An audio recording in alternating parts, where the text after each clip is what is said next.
ময়মনসিংহের ভালুকায় উপজেলা স্বেচ্ছাসেবক দলকে সুসংগঠিত ও তৃণমূল পর্যায়ে পৌঁছে দিতে আহ্বায়ক প্রার্থী হয়েছেন বর্তমান কমিটির অন্যতম সদস্য ইব্রাহিম খলিল। গত বুধবার অনুষ্ঠিত উপজেলা স্বেচ্ছাসেবক দলের কর্মী সম্মেলনে সফল করতে তিনি শত শত নেতাকর্মী নিয়ে সমাবেশে যোগ দেন। তৃণমূলের হাজার হাজার নেতাকর্মী নিয়ে আয়োজিত কর্মী সমাবেশে তার উপস্থিতি নজর কেড়েছে জেলা ও কেন্দ্রীয় নেতাদের। তিনি বলেন, আমি শহীদ প্রেসিডেন্ট জিয়াউর রহমানের আদর্শকে বুকে ধারণ করে দীর্ঘ ২০ বছরেরও অধিক সময় ধরে জাতীয়তাবাদী দলের সাথে সম্পৃক্ত রয়েছি। স্বেচ্ছাসেবক দলের দীর্ঘ রাজনৈতিক ক্যারিয়ারে একাধিকবার জেল, জুলুম, নির্যাতন, মামলা হামলার শিকার হয়েছি। প্রথমে দায়িত্ব পাই থানা স্বেচ্ছাসেবক দলের সদস্য, পরবর্তী টাইমে দায়িত্ব পাই ১০ নং হবিরবাড়ি ইউনিয়ন স্বেচ্ছাসেবক দলের যুগ্ম আহ্বায়ক, পরবর্তী টাইমে দায়িত্ব পাই ময়মনসিংহ দক্ষিণ জেলা স্বেচ্ছাসেবক দলের সহ সাংগঠনিক সম্পাদক হিসাবে।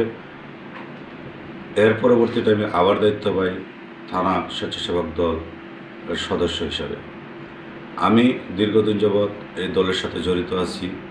শহীদ প্রেসিডেন্ট জিয়াউর রহমান আদর্শ করা সংগঠন, দেশনেত্রী বেগম খালেদা জিয়া সংগঠন, জনাব ভারপ্রাপ্ত চেয়ারম্যান জনাব তারেক রহমান সাহেবের নির্দেশে এই সংগঠনের সাথে আমি দীর্ঘদিন যাবৎ কাজ করেছি।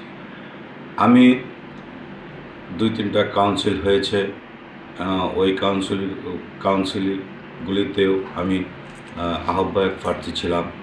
এবারে কাউন্সিলে তো আমি আহ্বায়ক প্রার্থী হয়েছি। আমি সকলের দোয়া ও সমর্থন চাচ্ছি, যাতে বিগত দিনের যে ত্যাগীরা আছে তারা সঠিকভাবে মূল্যায়িত হয়। তৎকালীন ফ্যাসিস্ট সরকারের মিথ্যা মামলার কারাবরণ করেছি কয়েকবার। দলের যে কোনো সিদ্ধান্ত বাস্তবায়নে আমি সর্বদা প্রস্তুত। তিনি আরো বলেন, আগামী রাষ্ট্রনায়ক তারেক রহমানের হাতকে শক্তিশালী করতে এবং উপজেলা স্বেচ্ছাসেবক দলকে একটি সুসংগঠিত দলে পরিণত করতে আমি স্বেচ্ছাসেবক দলের আহ্বায়ক প্রার্থী হয়েছি। এক পর্যায়ে দলের প্রতি আত্মবিশ্বাস রেখে রাজপথে ঝরানো ঘাম, ত্যাগ, তিতিক্ষা ও অক্লান্ত পরিশ্রম বিফলে যাবে না বলে আশাবাদ ব্যক্ত করেন।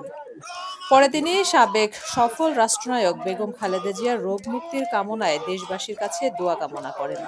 হৃদয় আহমেদের তথ্য ও চিত্রে জিন্নাতুন নাহার, চ্যানেল 21, ভালুকা, ময়মনসিংহ।